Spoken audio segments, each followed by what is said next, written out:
é instituído o INDL, o Inventário da Diversidade Linguística, de diversas línguas, da diversidade linguística.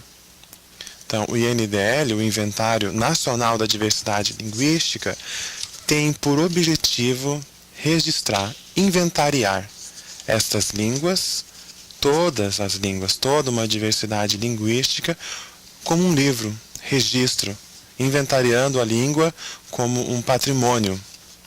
E a Libras, ela está quase concluindo o seu inventário. Próximo da sua inauguração, concluiremos o inventário da língua brasileira de sinais também. Pode passar.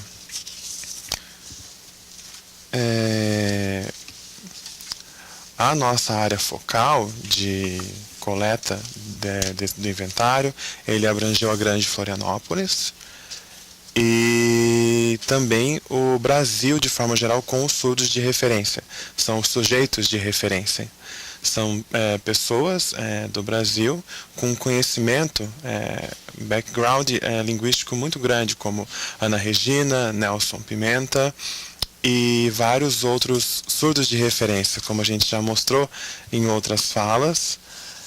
São surdos de referência para poder fazer a produção linguística. E, de forma geral, no Brasil, nós podemos apresentar alguns indícios sociolinguísticos a partir desse levantamento, em que há uma relação tanto da língua de sinais com relação à língua portuguesa. E o levantamento ele foi feito com um questionário entre surdos e ouvintes. Ouvintes fluentes em língua de sinais e surdos fluentes em língua de sinais. Por que levantar tanto surdos quanto ouvintes?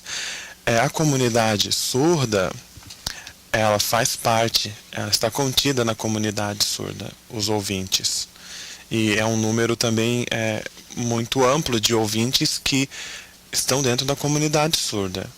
E o questionário realizado com as pessoas gostaria de trazer como aprendeu a língua de sinais, com que pessoas ele se comunica. Então, há diversas perguntas. Eu fiz apenas um recorte para apresentar para vocês, porque quando concluirmos o inventário da língua de sinais, ele será disponível, aberto a todos, em um site. Esse é o questionário. Talvez alguns lembrem de ter respondido esse questionário no ano passado. A Juliana, a Juliana está aqui? Não, ela está lá fazendo aqui a interpretação. A Juliana, também o Dionísio, que participaram. Dionísio, você está aqui presente? O Dionísio estava na mesa de abertura, ele é o chefe do departamento de Libras aqui da UF, então provavelmente ele deve estar trabalhando nesse momento.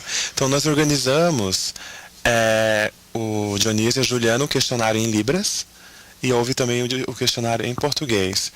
E os dados que nós levantamos, eles tinham que primeiramente ter uma representação nacional, os dados. Tinham que representar a língua de sinais da nossa nação. Também os dados eles apresentavam o grau de escolaridade das pessoas que respondiam ao questionário. E também a idade em que foi diagnosticado que a pessoa era surda e a idade em que ele adquiriu ou aprendeu a língua de sinais. E que relação que ele tem entre as línguas que ele permeia, a língua portuguesa ou língua de sinais. O perfil dos usuários, eles eram de ouvintes que responderam também o questionário, de 1.491 ouvintes, que constituíram 52% de mulheres e 48% de homens, então é muito parecido os resultados, tanto de homens quanto de mulheres, e de surdos tivemos 861, 76 mulheres e 24% homens. Então a gente já vê uma diferença muito maior de surdas que responderam que utilizam a língua de sinais, um número menor. Então, não importa se são surdos e ouvintes, são todos usuários da língua de sinais. Então, o ouvinte, a gente já vê que ele é uma quantidade maior de falantes da língua de sinais na comunidade surda. Aqui a gente vê a representação das idades, dos grupos, né, de faixa etária. onde a gente pode ver de 14 a 19 anos, foi o grupo maior de pessoas que responderam o nosso questionário, isso de pessoas surdas, né? Os ouvintes, 27% também, é um número maior, de 14 a 19 anos de idade, o nosso grupo, essa faixa etária, né? Então, é só para vocês terem uma ideia geral desse quantitativo de pessoas que responderam e o período que adquiriram a língua de sinais, a sua escolarização e assim por diante. Pode passar. Lembra que eu havia mencionado a representação nacional? Então, tivemos participação de todos os estados do Brasil inteiro. As pessoas responderam, que é interessantíssimo ter essa amostra de pessoas de todo o Brasil. Então, há uma representação nacional e podemos ter uma ideia geral da língua de sinais no Brasil, que me deixa muito contente, muito satisfeita com o resultado dessa pesquisa, conseguindo ter uma noção maior. Claro que São Paulo é o número maior de participantes que nós temos ali e o número maior de ouvintes também, como a gente pode ver agora, o gráfico dos ouvintes, que também há uma representação nacional. Há mais ouvintes que sabem Libras em São Paulo. Em segundo, o estado que mais sabe língua de sinais é Minas Gerais, que responderam o questionário, né? Então, São Paulo, Rio, são os espaços, Minas, que a gente vê mais forte a participação de ouvintes e sinalizantes, tanto surdos quanto ouvintes. Quanto à escolarização das pessoas que responderam o nosso questionário, primeiramente, a gente vê que a maioria dos surdos possui ensino médio e também a formação em ensino superior. Abrange tanto do ensino médio como a formação em ensino superior ou em andamento. Então, compreende a gente tem um quantitativo maior de pessoas que concluíram o ensino médio, formação superior ou em andamento. Quantos que já se formaram ou possuem uma pós-graduação é um outro quantitativo que levantamos. E temos um número significativo de pessoas com formação. Então, isso por conta dessa informação que a internet propicia às pessoas surdas agora, a comunicação, o acesso à informação na universidade. Então, esse questionário foi aplicado no computador e eles puderam fazer essa resposta diretamente no computador, como a gente já vem trabalhando com esse perfil de sujeitos. A formação das pessoas surdas também é trabalhada aqui. A maioria é formada em letras libras, dos surdos que responderam o questionário, e eles já estão acostumados também com um espaço virtual de aprendizagem, né? Então sabem já conviver com esse gênero textual digital, então foi bem tranquilo para eles fazer a resposta do material. E também, segundo, a maioria é formado muito em pedagogia também. 22%, 26% vão concluir a formação em outros cursos, que é em andamento, né? E de ouvintes, também a maioria é formada em pedagogia e eles trabalham naturalmente mais como professores de crianças. A maioria dos ouvintes que responderam são professores de crianças surdas. Em segundo, nós temos pessoas que não têm formação, letras, de forma geral, a segunda formação. E também atuam, a maioria, como professores de letras, como professores e são formados em letras. E o diagnóstico da surdez, a maioria, ali, 79%, foi até os 4 anos de idade, que é 79%. E um dado muito importante que eles nos trouxeram foi a idade que adquiriram a língua de sinais. A maioria das pessoas adquiriram dos 5 aos 12 anos de idade a língua de sinais. E de 13 a 18 anos também. A gente fez esse levantamento e dos 19 anos ou mais. Então,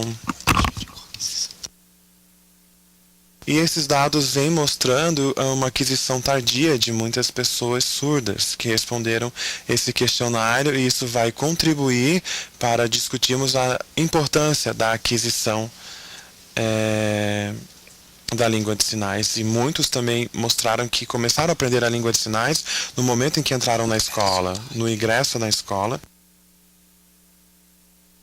E o ingresso na escola também foi tardio. Aqui nós temos 44% de pessoas com contexto de aquisição, que apresentam os contextos de aquisição na escola.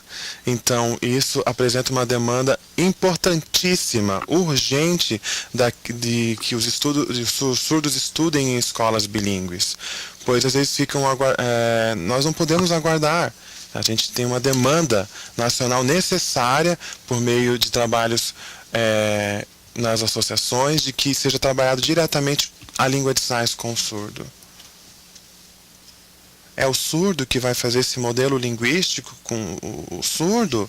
É um professor bilíngue, é um intérprete que vai ser esse modelo? Será que ele é o melhor modelo linguístico? Então, seria o intérprete esse modelo linguístico? Então, é uma necessidade muito grande, e a gente vê a falta de formação também dos surdos que responderam, e isso traz um problema muito sério para a comunidade surda, que quando eu recebi esses dados, o que vem trazendo prioritariamente é o Plano Nacional de Educação. A discussão que foi feita de que o surdo ele tem dos 0 a 17 anos obrigatoriamente o direito a uma educação bilíngue, do zero. E o que os dados vêm mostrando? Essas crianças de 0 anos, idade de 0 anos, onde é que elas estão, que creche que elas estão aprendendo língua de sinais? Então é necessário urgentemente, esses dados vêm mostrando, como o PNE já trouxe, de que eles tenham o acesso a uma educação bilíngue, e é necessário que haja investimentos para isso. O PNE ele também faz um plano orçamentário de que seja levantado também orçamento para a educação bilíngue dos surdos. Pode passar, próximo slide. Em relação às línguas que são utilizadas pelo surdo, qual é a relação que eles têm com essas línguas, né? E os surdos responderam que utilizam prioritariamente, naturalmente, né, a língua de sinais. É o índice maior de uso da língua de sinais, e o português oral também, ele é apresentado, e o português escrito. Então, esses são os dados que os surdos nos trouxeram, que também utilizam português, são bilíngues, e são esses os dados que eles nos mostraram, né? Como eu mostrei, tinha os que participavam em escolas, eles aprendiam naturalmente as duas línguas na escola, tanto a Libras quanto a língua portuguesa. Um outro dado muito interessante é a respeito de que língua eles usam com mais frequência. Vejam o quadro em azul, a porcentagem é muito maior do uso da língua brasileira de sinais. Agora, esse dado é do reconhecimento, como que eles avaliam a sua fluência no português. O 0 significa muito ruim, né, que eles avaliam, e 10, a escala de 1 a 7. 7 se avaliam muito bem, muito fluentes em português. Olha a resposta que os surdos trouxeram em relação à sua autoavaliação do português. Se encarando como um nível intermediário, não excelente, também não 0, não um nível baixo de fluência em português. Então, eles se consideram num nível intermediário de português. Um nível intermediário mediano de fluência em português. E isso é um dado interessante, porque é a segunda língua que eles adquirem, e também comprovando que os surdos são bilíngues, tanto de língua brasileira de sinais como primeira língua, e o português escrito ou oral utilizado também como segunda língua. Esse autorreconhecimento do português ele foi considerado por eles como mediano.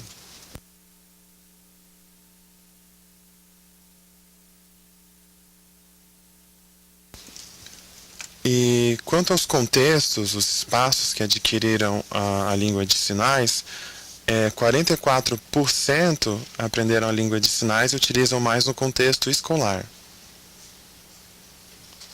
O segundo, não, retificando. O segundo é a associação como espaço que utilizam mais. O primeiro é o espaço escolar, o contexto de maior utilização. O segundo contexto de maior utilização, retificando, de aquisição da língua de sinais é primeiro na escola e depois na associação.